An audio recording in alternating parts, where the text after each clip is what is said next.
Now let's get started with our questions. As promised, the first one is from a young American. You're going to see that this is unlike a lot of the other debates. He asked it in New York. His name is Logan, and it got voted up almost to the very top. And so that's why we're presenting first. And it's on campaign finance reform. And remember, every single one of these questions is in the top 30 based on Florida votes, because this is obviously for the Florida Senate seat. So Logan, take it away. Reform the campaign finance system. 90% of Americans believe that money needs to get out of politics. So how are you going to work with the president to create a viable campaign finance system that people can trust? So Congressman Jolly, you brought this up. First question, so it goes to you. Yeah, I appreciate the question from Logan. So one of the things we can do right now is get Congress back to work, get them off the phones, asking people for money. That's a congressional reform.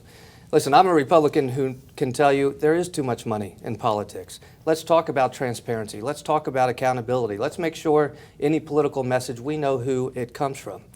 You know, we have to balance the constitutional privilege of any individual to participate in an election, how they choose, with reasonable regulations. Let's start by passing the STOP Act. Let's get members of Congress off the phone shaking down the American people for money. That's one way to do it. And then let's begin to address how do we get to a better campaign finance system than we have now. I was elected in, at the time, what was the most expensive congressional race in history. Almost $14 million in a little over 10 weeks in one county. Imagine what that $14 million could have done for the county of Pinellas County, Florida, instead of being spent on TV. We can do better. And I will work with Al, and I will work with any Republican or Democrat to try to get to a better place than where we are right now. All right, we're going to do follow-ups after each person gets the chance to respond for a minute. So, Congressman Grace. We in this campaign are creating a new paradigm for campaign finance. It is a revolution. I am the only member of Congress out of 435 of us who financed most of his 2014 successful campaign with small donors. I'm the only member of Congress who did that in 2012 as well. Twice in a row, 1 out of 435. I'm the only member of Congress running for the Senate right now who has financed most of his campaign through small donors. The only one. We have had over 125,000 people come to the modestly named website senatorwithguts.com and make a contribution. This is the revolution. It's happening right in front of our eyes.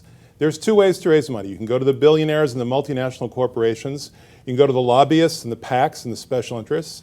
And you can beg them for cash in return for favors. We know what those favors are.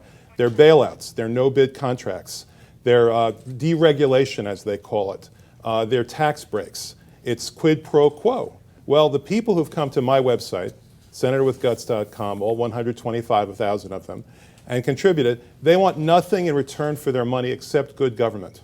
And that's the way forward. That's how you do it.